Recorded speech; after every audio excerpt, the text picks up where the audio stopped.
Welcome to think and grow rich channel.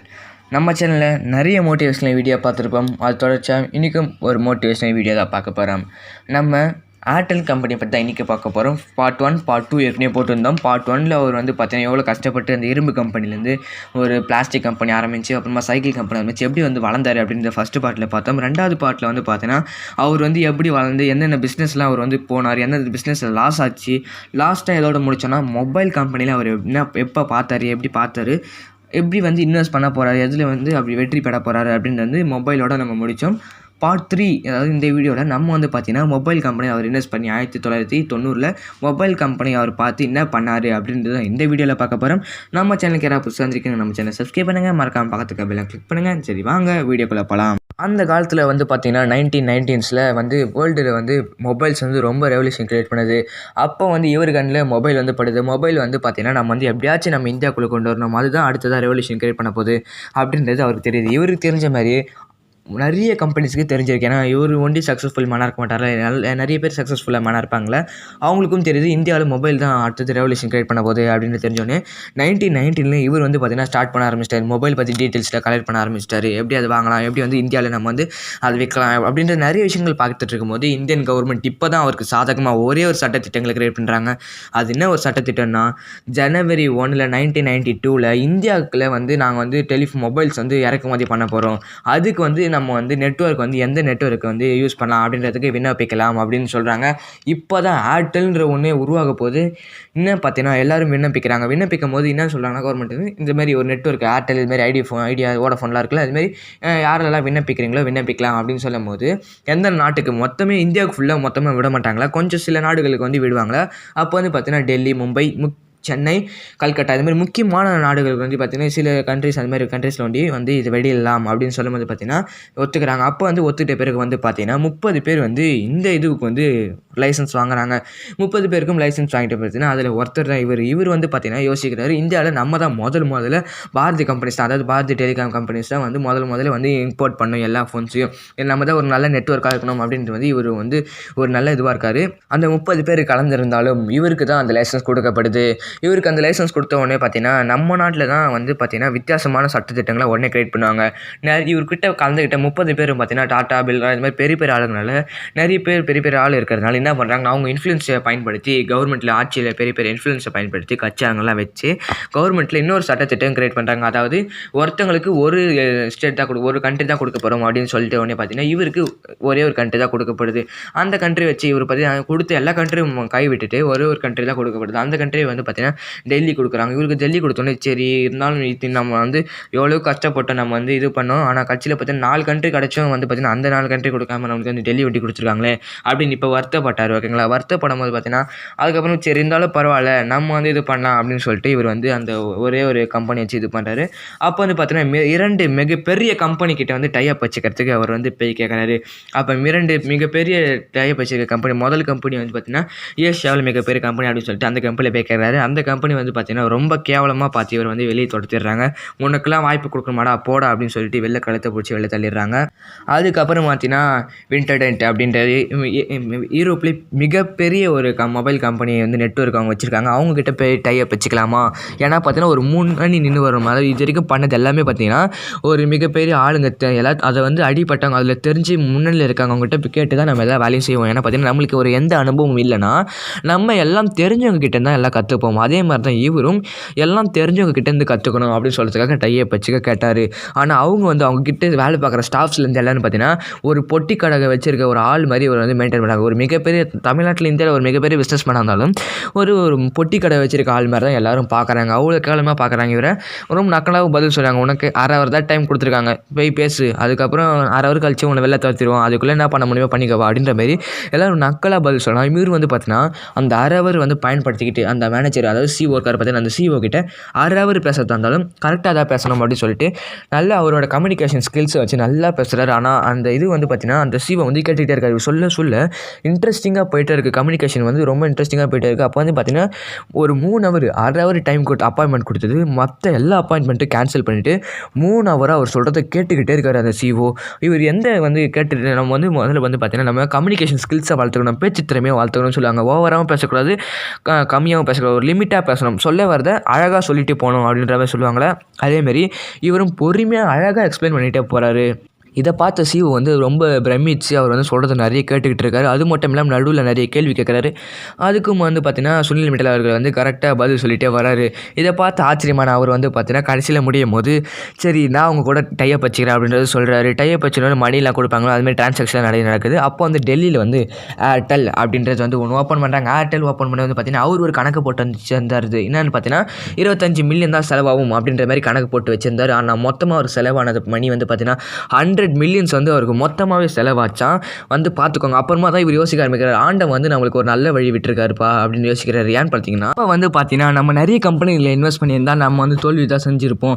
கடவுள் புண்ணியத்தில் நம்ம வந்து ஒரே ஒரு கம்பெனி கொடுத்தாலும் நம்ம வந்து சக்ஸஸ்ஃபுல்லாக ரன் பண்ணுறோம் அப்படின்ற மாதிரி அவருக்கு வந்து தோணுது. அதுக்கப்புறம் வந்து பார்த்தீங்கன்னா August 23, 1995 வந்து பார்த்தீங்கன்னா இவருக்கு இன்னொரு அதிர்ஷ்டம் அடிக்குது. அது என்னென்னு பார்த்தீங்கன்னா வெஸ்ட் பெங்கால், கொல்கட்டா, அதுக்கப்புறம் டெல்லியில் நிறைய நாடுகள் வந்து இந்தியா உங்களுக்கு கொண்டு எல்லா நாடுகளையும் வந்து பார்த்தீங்கன்னா இவர் வந்து பார்த்தீங்கன்னா யூஸ் பண்ண ஆரம்பிக்கிறாங்க. எல்லாரும் வந்து பார்த்தீங்கன்னா இவருக்கு வந்து கொடுக்க ஆரம்பிக்கிறாங்க, நீங்கள் வந்து இது மாதிரி பண்ணுங்க அப்படின்ற மாதிரி சொல்கிறாங்க. அதுக்கப்புறம் பார்த்தீங்கன்னா ஃபஸ்ட்டு கால் எப்படி யார் பேசினாங்க அப்படின்றது வந்து பார்த்தீங்கன்னா வெஸ்ட் பெங்கால் மினிஸ்டரும் வந்து பார்த்தீங்கன்னா டெல்லி தமிழ்நாட்டு மினிஸ்டரும் வந்து பார்த்தீங்கன்னா இந்தியா மினிஸ்டர் இருக்காரு பார்த்தீங்கன்னா அவங்களும் வந்து முதல்ல ஃபோனில் வந்து கம்யூனிகேட் பண்ணாங்க. இவங்க தான் நான் முதல்ல இந்தியாவில் பேசினவங்க இவங்க 2 பேர் அப்படின்றது கொல்கட்டாவும் நியூ டெல்லியில் அதில் டெல்லி இருக்காங்க பேசினது தான் ஒரு உண்மை. ஓகேங்களா. அதுக்கப்புறம் பார்த்தீங்கன்னா ஏர்டெல் கம்பெனி வந்து மெல்ல வளர ஆரம்பிச்சிட்டு இருக்கு. எல்லா ஒரு கண்ட்ரிலும் வந்து பார்த்தீங்கன்னா ஏர்டெல் வளர ஆரம்பிக்குது. அதுக்கு என்ன ஒரு விஷயம் பார்த்தீங்கன்னா இவர் வந்து ஒரு சின்ன விஷயங்கள் பண்ணுறாரு. என்னன்னு பார்த்தீங்கன்னா ஏர்டெல் இப்போ ஸ்டோர்ஸ்லாம் தனித்தனியாக கிரியேட் பண்ணுறாங்களா, இப்போ வந்து எல்லா சிம் வாங்கினா அந்த சிம் கடையில் போய் தான் வாங்கணும். ஆனால் இவர் இல்லை அப்படி என்ன பண்ணார்னா பெட்டி கடை, ஒரு சின்ன பெட்டி கடையிலேருந்து எல்லா கடையிலையும் வந்து ஏர்டெல் சிம் வாங்கலாம் அப்படின்ற மாதிரி ஒன்று கிரியேட் பண்ணார். அப்போ வந்து பார்த்தீங்கன்னா நிறைய பேருக்கு வந்து ஆச்சரியமாக இருக்குது, நிறைய பேருக்கு வந்து வாங்குறாங்க. ஏன்னா விளம்பரம் பண்ணி ஆகணும்ல, ஒரு ப்ராடக்ட் நம்ம உருவாக்கணும்னா விளம்பரம் பண்ணி ஆகணும்ல, அதனால் இவரும் விளம்பரம் பண்ணுறாரு. பார்த்தீங்கன்னா அதுக்கப்புறம் பார்த்தீங்கன்னா நிறைய சின்ன விளம்பரம்ஸு, அதுக்கப்புறம் வந்து பார்த்தீங்கன்னா சின்ன பெட்டி ஷாப்ஸு எல்லா கடையிலும் விற்கிற மாதிரி வந்து பண்ணுறாரு. அதுக்கப்புறம் வந்து பார்த்தீங்கன்னா இன்னொரு பேக்கப், அதாவது என்ன பார்த்தீங்கன்னா இன்னொரு பிரச்சனை என்னன்னு பார்த்தீங்கன்னா அந்த காலத்தில் யாருமே வந்து இவர் வந்து விற்றுட்டு இருந்தாலும் இந்தமாதிரி ஏர்டெல் வந்து போயிட்டு இருந்தாலும் நிறைய வந்து ஃபேமஸ் ஆகல, ஓரளவுக்கு கம்மியாக ப்ராஃபிட் வருது. ஏன்னு பார்த்தீங்கன்னா ஒரு நிமிஷத்துக்கு பேசினா 16 ரூபா போகுமா. அப்போ நினச்சி பாருங்கள், இப்போயே என்னடா சொல்கிறேன், இப்போயே வந்து ₹1 தான் போகுது அப்படின்ற மாதிரி கேட்டிங்கன்னா அப்போல்லாம் அதிகங்க. நான் நிறைய வீடியோஸ் வந்து போட்டிருப்பேன், அதெல்லாம் வந்து பாருங்கள், பார்த்தாலே உங்களுக்கு தெரிஞ்சுக்கும். நம்ம சேனலில் நிறைய வீடியோஸ் போட்டிருப்பேன், ஃபோன் பற்றி போடும் போதெல்லாம் வந்து நான் சொல்லியிருப்பேன். அப்போ வந்து அதிகமாக வந்து இப்போ வந்து கம்மியாச்சு அப்படின்னு சொல்லியிருப்பாங்களா. அப்போ வந்து பார்த்தீங்கன்னா ஒரு ஃபோன் காலுக்கு நம்ம கால் பண்ணால் 16 ரூபா ஆகுமாங்க. 16 ரூபான்றது எவ்வளோ பெரிய விஷயம் பாருங்கள். அது மட்டும் இல்லாமல் இன்கம் கால் அவங்க பண்ணாலும் 3 ரூபா ஆகுமா பார்த்துக்கோங்க. அது மட்டும் இல்லாமல் ஃபோன் வந்து 35,000 40,000 இருக்குமா. இப்போ நம்ம ஆப்பிள் ஐஃபோன் வாங்குற அளவுக்கு வந்து ஒரு மட்டமான ஃபோனே அவ்வளோதான் இருக்கும்னு பார்த்துக்கோங்க. அதனால வந்து பார்த்தீங்கன்னா பெரிய பணக்காரங்க வந்து ஃபோன் வாங்கிறதுக்கும் ரொம்ப தயங்கினாங்க. சிம் கார்டு வாங்கிறதுக்கு, ஃபோன் வாங்கிறதுக்கு ரொம்ப தயங்கினாங்க. டெலிஃபோனை நம்ம யூஸ் பண்ணிக்கலாம், எதுக்கு ஃபோன் வாங்கணும் அப்படின்னு சொல்லிட்டு எல்லோரும் ஃபோன் வாங்கிறதுக்கு ரொம்ப பயந்தாங்க. அப்போ வந்து பார்த்திங்கன்னா இப்போ வந்து திருப்பியும் வந்து நிறைய நாடுகளுக்கு வந்து ஆரம்பிக்கலாம். அதாவது இந்த 4 நாடுகள் ஆரம்பிச்சிருந்தாங்க. சைனா, டெல்லி, மும்பை, சென்னை, கல்கட்டா அப்படின்னு 4 நாடுகள் ஆரம்பிச்சிருந்தாங்க. இப்போ நிறைய நாடுகள் நம்ம வந்து விடணும், இந்தியா முழுசாக விடுறதுக்கு நம்ம வந்து ட்ரை பண்ணணும் அப்படின்னும் போது வந்து பார்த்திங்கன்னா திருப்பியும் வந்து விடுறாங்க. அப்போ ஏர்டெல் கம்பெனி வந்து பார்த்திங்கன்னா 10,000 ரூபாய் வந்து லைசன்ஸ் சார்ஜாக கொடுக்குறேன் அப்படின்றத சொல்கிறாங்க. ஆனால் மற்ற கம்பெனி ஏர்டெல் கம்பெனி வளர்ச்சியை பார்த்துட்டு 1 லட்ச ரூபாய் கொடுக்குறோம் அப்படின்ற மாதிரி அவசரப்பட்டு சொல்லிட்டாங்கங்க. அதுக்கப்புறம் பார்த்திங்கன்னா 1 லட்ச ரூபாய் இவங்க அதிகமாக கொடுக்குறதுனால இவர் வந்து கட்டன் ரேட்டாக கரெக்டாக சொன்னார். ஆனால் கவர்மெண்ட் வந்து யார் அதிகமாக சொல்கிறாங்களோ அவங்களுக்கு தான் டெண்டர் கொடுப்பாங்க, இவங்களுக்கு தான் டெண்டர் கொடுத்தாங்க. அப்புறமா வந்து பார்த்தீங்கன்னா அவருக்கு தெரிஞ்சிருக்கு.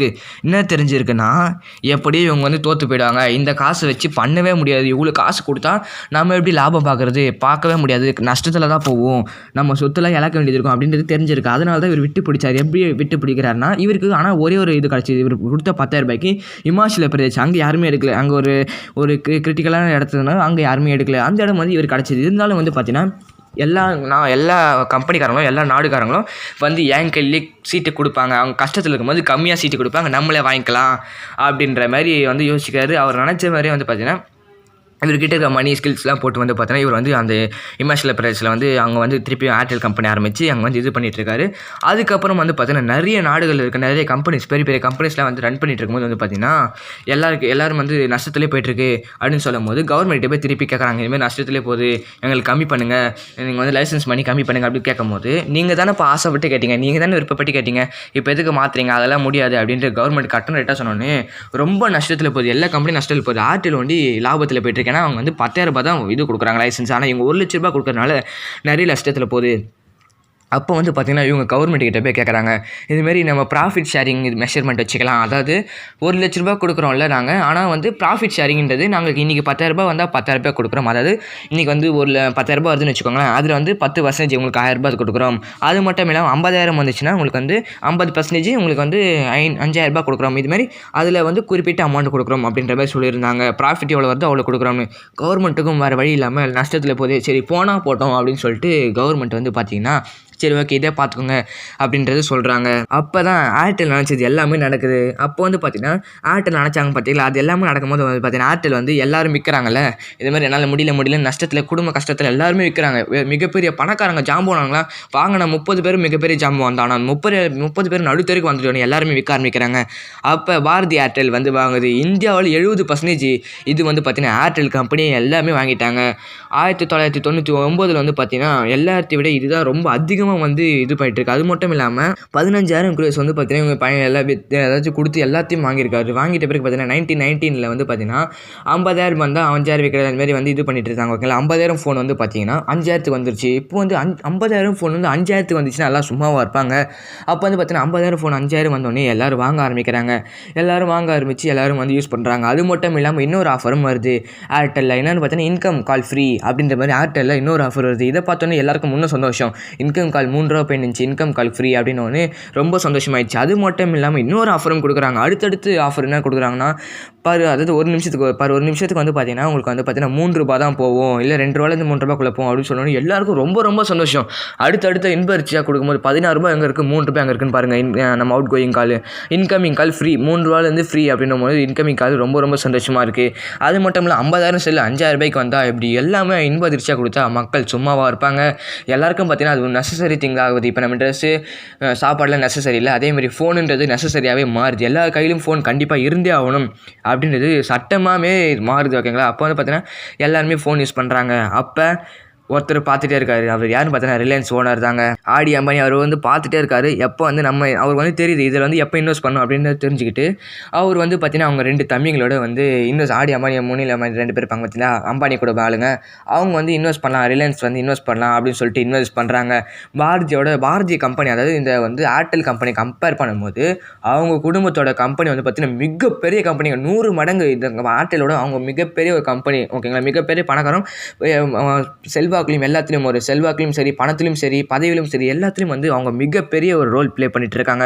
இவங்களோட 100 மடங்கு பெருசாக இருக்கிறதுனால இவருக்கு வந்து எதுக்குமே பயப்படாது. இவர் வந்து பார்த்தீங்கன்னா முதல்ல வந்து பார்த்தீங்கன்னா ரிலையன்ஸ் கம்பெனியை பார்த்து ரொம்ப பயப்படுறாருங்க. இருந்தாலும் வந்து அவர் தைரியத்தை விட்டு கொடுக்காம நம்ம முயற்சி பண்ணுவோம் அப்படின்னு சொல்லிட்டு 2020 வந்து பார்த்தீங்கன்னா ரிலையன்ஸ் வந்து இவர் வந்து இவர் எவ்வளோ வருஷம் கஷ்டப்பட்டு பண்ணாரோ அதெல்லாம் 3 மாதத்தில் ரிலையன்ஸ் கம்பெனி வந்து பார்த்தீங்கன்னா 3 மாதத்தில் வந்து பார்த்தீங்கன்னா எல்லா இடத்துலையும் டவர் வச்சு முடிச்சிட்டாங்க. ஆனால் இவர் வந்து எவ்வளோ வருஷங்கள் கஷ்டப்பட்டு பண்ணாரோ அது வந்து 3 மாதத்தில் அவங்க பணபலம், செல்வாக்கு இதெல்லாம் பயன்படுத்தி 3 மாதத்தில் வச்சுட்டாங்க. இவங்க வந்து பார்த்தீங்கன்னா இவங்க வந்து ஏர்டெல் கம்பெனியை வந்து பிரிக்கலை. அதாவது ஏர்டெல் கம்பெனி இருக்குது பார்த்தீங்களா, அந்த கம்பெனி இருக்க வாடிக்கையாளர்களை பிரிக்கலை. இவங்க வந்து புது வாடிக்கையாளர், அதாவது கம்மியாக இருக்க ஏழைங்கள் இருக்காங்க பார்த்தீங்களா, அந்த வாடிக்கையாளர்கள் பிரித்தாங்க. எப்படி வந்து அவங்க வந்து பிடிச்சாங்க அப்படின்றத பார்க்கலாம். அவங்க வந்து பார்த்தீங்கன்னா ரிலையன்ஸ் வந்து பார்த்தீங்கன்னா நிறைய பணம் இருந்தாலும் லாஸ் ஆனால் கூட பரவாயில்ல, நம்ம ஆளுங்களை பிடிக்கணும் அப்படின்னு சொல்லிட்டு ஒரு நிமிஷத்துக்கு வந்து 40 பைசா தான் அப்படின்னு எல்லாருமே ஆச்சரியமாக பார்க்குறாங்க. ஒரு நிமிஷத்துக்கு 40 பைசாவா, வாங்க ஓடலாம் அப்படின்னு சொல்லிட்டு அந்த கம்பெனி வாங்கினாங்க. ஏன் இவர் ஒண்டி 40 பைசா கொடுக்க முடிஞ்சுது அப்படின்னா CDMA அப்படின்ற ஒரு ரூல் வந்து இருக்குது. ஓகேங்களா, அந்த ரூல் படி பார்த்தா உங்களுக்கு வந்து கவர்மெண்ட்டில் பண்ணலாம். ஆனால் ஏர்டெல் வந்து பார்த்தீங்கன்னா GSM அப்படின்ற ஒரு ரூலை வந்து ஃபாலோ பண்ணிட்டாங்க. இது வந்து நீங்கள் கூகுளில் டைப் பண்ணி பாருங்கள், GCM. அது மட்டும் இல்லாமல் CDMA இதுமாதிரி 2 வந்து யூஸ் பண்ணாங்க. ஏர்டெல் வந்து GSM இது யூஸ் பண்ணாங்க. இது வந்து டிஃப்ரென்ஷியேட் பண்ணி பார்த்தீங்கன்னா உங்களுக்கு கூகுளில் வந்து காட்டுவாங்க. ஓகேங்களா, அது மட்டும் இல்லாமல் ரிலையன்ஸ் வந்து ஃபோனே ஃப்ரீ அப்படின்றாங்க. ஃபோனே ஃப்ரீன்னா சும்மாவாக இருப்பாங்க. நம்ம நாட்டில் எல்லோரும் அடித்து பிடிச்சி ஃபோன்லாம் வாங்க போயிட்டாங்க. அதுக்கப்புறம் ஒரு நிமிஷத்துக்கு வந்து 40 பைசா அப்படின்னு அதுவும் சும்மா இல்லை, எல்லோரும் வாங்கிட்டே இருக்காங்க.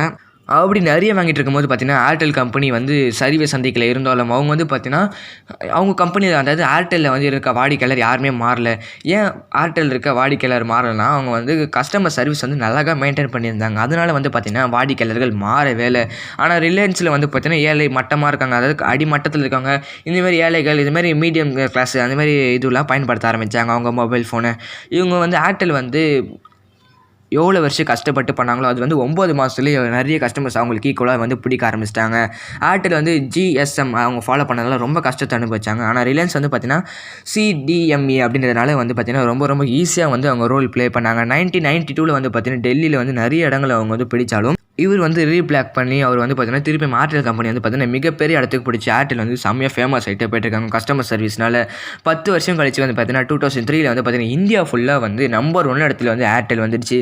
இந்தியா ஃபுல்லாக ஏர்டெல் நம்பர் 1 இடத்துல வந்து ஏர்டெல் வந்து செம்ம ஃபேமஸ் ஆயிடுச்சுங்க. அதுக்கு இந்தியா ஃபுல்லாக ஏர்டெல் ஃபேமஸ் ஆனதுக்கு ஒரே ஒரு காரணம் யாருன்னு பார்த்தீங்கன்னா சுனில் மிட்டல் அவர்கள் தாங்க காரணம். இந்த மிகப்பெரிய வளர்ச்சிக்கு அவர் தாங்க காரணம். 2003க்கு அப்புறம் பார்த்தீங்கன்னா இவர் வந்து மொபைல் ஃபோனு வந்து 3000 ரூபாய்க்கு கொண்டு வந்துட்டார். 3000 ரூபாய்க்கு கொண்டு வந்து 3000 ரூபாயிலேருந்து விற்கலாம் அப்படின்னு சொன்னோடனே பார்த்தீங்கன்னா வந்து நிறைய வந்து யூஸ்ஃபுல்லாக இருந்தது. அது மட்டும் இல்லாமல் 10 மணிக்கு பேசுகிறவங்க எல்லாருக்குமே இலவசமான கால் அப்படின்னு சொன்னோடனே பார்த்தீங்கன்னா செம்மையாக வந்து எல்லோரும் 10 மணிக்கு பேசினா ஃப்ரீயா அப்படின்னும் போது பார்த்தீங்கன்னா அப்போல்லாம் 10 மணிக்கெலாம் சீக்கிரமாக எல்லாம் தூங்கிடுவாங்களா. அப்போ வந்து இது மாதிரி ஆஃபர் சொன்னோன்னே எல்லோரும் வந்து பார்த்தீங்கன்னா சரி ஓவராலாக நிறைய பேர் வந்து வாங்க ஆரம்பித்தாங்க. ஏன்னா அதனால தான் இவங்க வந்து ஆஃபர் விட்டாங்க. 10 மணிக்கு கம்மியாக தான் யூஸ் பண்ணாங்க அப்படின்னு சொல்லிட்டு அந்த ஆஃபர் விட்டாங்க.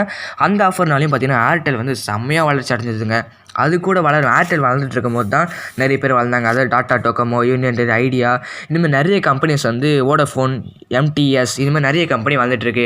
எவ்வளோ கம்பெனி இருந்தாலும் அவங்க வந்து ஏர்டெலுக்கு ஈடாக வரவே முடியலங்க. அந்த எல்லா கம்பெனி ஷேர்ஸு எல்லாத்தையும் சேர்த்தா கூட ஏர்டெல் ஈடுக்கு வரவே முடியலங்க. இதுக்கப்புறம் ஏர்டெலுக்கு என்ன பிரச்சனை வந்தது, ஏர்டெல் வந்து இதுக்கப்புறம் எப்படி இன்னும் நிலச்சி நின்றுட்டு இருக்காங்க, முதல் இடத்துலேருந்து அவங்க எப்படி 3வது இடத்துக்கு போனாங்க, எப்படி வந்து அவங்க கஷ்டத்தை அனுபவிச்சாங்க, என்னென்ன பிரச்சனைலாம் அனுபவிச்சாங்க அப்படின்றத பார்ட் 4ல் பார்ப்போம். அடுத்த வீடியோக்காக வெயிட் பண்ணுங்கள். தேங்க்யூ ஃபார் வாட்சிங்.